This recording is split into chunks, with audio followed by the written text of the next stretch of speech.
Hola a todos. Hoy vamos a meternos de lleno con uno de los conceptos, diría yo, más elegantes de la informática teórica, los autómatas finitos. A ver, puede que suenen como los modelos de cómputo más básicos que existen, y de hecho lo son, pero ojo, son la pieza clave para entender algo absolutamente fundamental, cómo una máquina, cualquier máquina, es capaz de ver y de reconocer patrones en un inmenso mar de datos. Y esta es la gran pregunta que va a guiar todo nuestro recorrido. Pensadlo un momento, ¿cómo es posible que una máquina tan simple, con una memoria finita, muy limitada, pueda hacer algo tan aparentemente complejo como encontrar una secuencia concreta de caracteres en un texto enorme? O, por ejemplo, decidir si un comando que escribimos en una terminal es válido. Pues bien, en los próximos minutos vamos a desmontar ese mecanismo pieza a pieza. Este va a ser nuestro plan de vuelo. Primero sentaremos las bases, los fundamentos. Luego nos meteremos de lleno con los autómatas deterministas, los DFA, que son súper predecibles. Después vamos a relajar las reglas con el no determinismo de los NFA. Y llegaremos al plato fuerte, ver que sorprendentemente ambos son equivalentes. Y para terminar, un buen resumen con lo que de verdad necesitáis para el examen. ¿Listos? Pues vamos allá. A ver, que nadie piense que esto es solo una curiosidad teórica. Para nada. Los autómatas finitos son el motor que ruge debajo del capó de muchísimas cosas que usamos a diario. El analizador léxico de un compilador, el que lee vuestro código, funciona con autómatas. El buscador de texto de cualquier editor, también. La validación de un protocolo de red, pues también. Son, digamos, como el ABC de la teoría de la computación. Empezamos por el modelo más cuadriculado, el más riguroso de todos. El autómata finito determinista, o DFA. Y quedaos con esa palabra, determinista. Es la clave de todo. ¿Qué significa? Pues que aquí no hay dudas, no hay ambigüedad. Para cada estado en el que te encuentres y para cada símbolo que leas, solo hay un, y repito, exactamente un, camino a seguir. Todo está, por así decirlo, escrito en piedra. Vale, vamos a la definición formal, que no muerde. Un DFA, en esencia, es una 5-tupla, es decir, un paquete de 5 cosas que lo definen por completo. Pensemos en ello como su DNI. Primero Q. Un conjunto finito de estados. Son como las casillas, los sitios donde la máquina puede estar. Luego sigma, el alfabeto, que no es más que el conjunto de símbolos que la máquina sabe leer. Después viene delta, la función de transición. Esta es la chicha, el cerebro del autómata. Son las reglas del juego. Si estás en el estado A y lees un 0, te vas al estado B. Simple. Por último, Q sub 0, que es el estado inicial, por donde siempre empieza todo. Y F, el conjunto de estados de aceptación.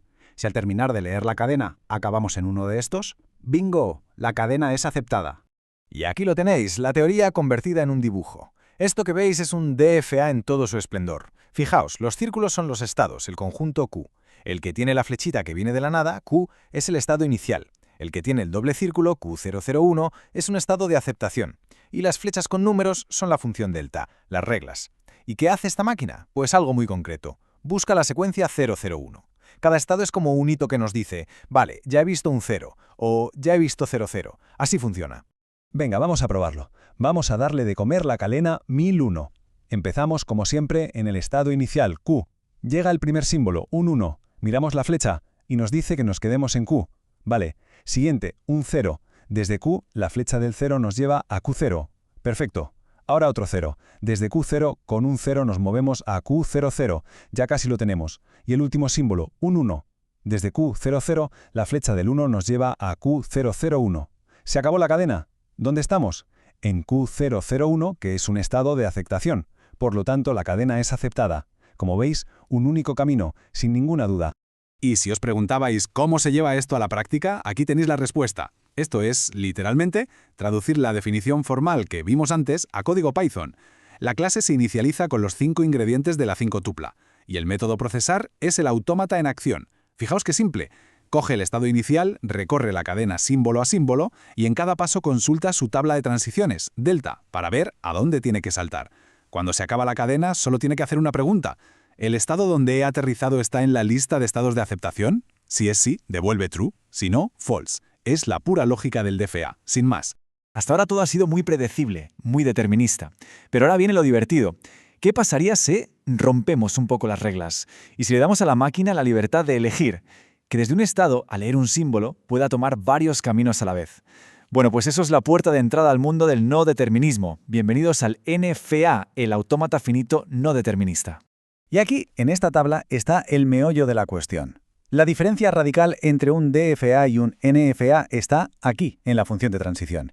A la izquierda, el DFA, De un estado, con un símbolo, vas a otro estado, un único destino. A la derecha, el NFA. De un estado, con un símbolo, puedes ir a un conjunto de estados, 0, 1 o muchos. Por eso la función ya no devuelve un estado, devuelve el conjunto de todos los estados posibles. Es una diferencia que puede parecer sutil en la fórmula, pero, creedme, lo cambia absolutamente todo. Entender el no determinismo puede ser un poco abstracto, así que vamos a usar 3 metáforas que ayudan un montón. La primera es la de la clonación. Imaginad que cada vez que hay una bifurcación, la máquina se clona y manda una copia por cada camino, explorando todo a la vez. La segunda es la del árbol de cómputos. El proceso ya no es una línea, es un árbol que se va ramificando. Se acepta la cadena si alguna de esas ramas, una sola, llega a un estado de aceptación. Y la tercera, mi preferida, es la de la adivinación. Es como si la máquina fuera una especie de vidente que adivina mágicamente cuál es el camino bueno, el que lleva a la aceptación y lo sigue. Y aquí tenéis por qué nos complicamos la vida con el no determinismo. Fijaos en la recompensa. Este NFA, tan pequeñito, de solo 4 estados, resuelve un problema que parece difícil. Saber si una cadena tiene un 1 en la tercera posición empezando por el final. ¿Cómo lo consigue? Pues con la adivinación. Se queda tranquilamente en el primer estado y en un momento dado adivina que le quedan solo 3 símbolos para el final y salta. Para hacer esto mismo, un DFA, que no puede adivinar, necesita recordar los 3 últimos símbolos que ha visto y eso le obliga a tener 8 estados, el doble. Aquí está la magia del NFA, puede ser muchísimo más compacto. Veamos otro ejemplo, para que quede claro. Este NFA acepta cadenas que contengan 1, 0, 1 o 1, 1. Si miráis la tabla ya se ve el no determinismo. Por ejemplo, desde Q1 con un 1, ¿a dónde va? Pues puede quedarse en Q1 o puede saltar a Q2. Tiene elección. Y hay otra cosa muy interesante aquí, las transiciones epsilon. Fijaos, de Q2 a Q3 puede saltar gratis, sin leer ningún símbolo de la entrada. Esto es algo que los NFAs pueden hacer y los DFA no. ¿Y cómo procesa esto una cadena? Ya no seguimos un solo camino, seguimos un conjunto de caminos. Vamos a verlo con la cadena 010110. Partimos del conjunto que solo contiene al estado inicial, Q1. Leemos un 0, nos quedamos en Q1. Ahora leemos un 1, aquí se lía. Desde Q1 podemos ir a Q1 o a Q2. Y como desde Q2 hay una transición epsilon a Q3, también lo añadimos. Nuestro nuevo conjunto de estados activos es Q1, Q2, Q3. Y así seguimos, actualizando el conjunto de estados en los que podríamos estar. Al final de la cadena acabamos en Q1, Q3, Q4. Y ahora, la pregunta del millón. ¿Hay algún estado de aceptación aquí? Sí, está Q4. Pues entonces, la cadena se acepta. Basta con que uno de los caminos posibles haya llegado a buen puerto. A estas alturas todo apunta a que los NFAs son mucho más potentes, ¿no? Más compactos, más flexibles, parecen superiores a los rígidos DFA. Pues preparaos para una de las sorpresas más bonitas de la informática teórica. Resulta que no son más potentes. Su capacidad para reconocer lenguajes, su poder computacional es exactamente el mismo. Y esto no es una opinión, es un teorema. El teorema de equivalencia, y lo que dice es así de claro y rotundo. Para cualquier NFA que os podáis imaginar, por complejo que sea, siempre existe un DFA que reconoce exactamente el mismo lenguaje. Esto es brutal. Nos dice que el no determinismo es una herramienta de diseño fantástica, nos hace la vida más fácil, pero en el fondo no añade poder. Y lo mejor es que este teorema se demuestra con un algoritmo, un método constructivo que se llama construcción de subconjuntos. La idea es brillante. Si un NFA funciona manteniendo un conjunto de estados activos, ¿por qué no creamos un DFA donde cada estado sea uno de esos conjuntos? Cada estado de nuestro nuevo DFA va a representar un subconjunto de los estados del NFA original. El proceso es mecánico. Se empieza con el conjunto inicial, se ve a qué nuevos conjuntos nos llevan las transiciones y se repite hasta que no aparezcan conjuntos nuevos. Mirad, aquí lo tenemos en acción. Arriba está el NCA del que partimos. El estado inicial de nuestro nuevo DFA es el conjunto Q0. Ahora, a trabajar. Desde este nuevo superestado, Q0, si leemos una A, ¿a qué estados del NCA podemos llegar? A Q1, Q2. Genial, ya tenemos otro estado para nuestro DCA. Y desde Q0 con una B, a ningún sitio, al conjunto vacío. Y ahora repetimos el proceso para los nuevos estados que han aparecido, para Q1, Q2 y para el conjunto vacío. El resultado final, a la derecha, es un DCA. Puede que sea más grande, pero es 100% determinista y hace exactamente lo mismo. Muy bien, hemos viajado desde el mundo ordenado de los DFA hasta la aparente anarquía de los NFA para descubrir que en el fondo eran lo mismo. Ahora toca hacer lo más importante, destilar todo esto en las ideas clave que tenéis que tener grabadas a fuego para el examen.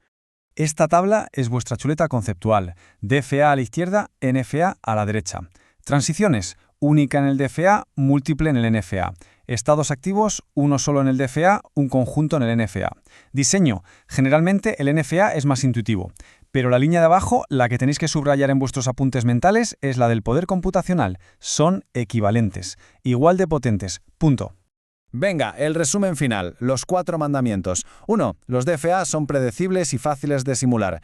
2. Los NFA son una gozada para diseñar, a menudo más pequeños. 3. El teorema clave. Son equivalentes en poder y ambos definen la clase de los lenguajes regulares. Y 4. La construcción de subconjuntos es el puente que los une, el algoritmo para pasar de uno a otro. Si tenéis claras estas 4 cosas, estáis más que listos. Y me despido con una pregunta para que le deis vueltas. Hemos visto que para estos autómatas finitos, el no determinismo no añade poder, es solo una comodidad. Pero, ¿y si subimos el nivel? ¿Qué pasa con modelos de computación más potentes, como las máquinas de Turing? Ahí la cosa ya no está tan clara. De hecho, la pregunta de si el no determinismo permite resolver problemas más rápido que el determinismo es, ni más ni menos, que la base del famoso problema P versus NP. Pero bueno, eso ya es otra historia. Mucha suerte con el estudio y gracias por la atención.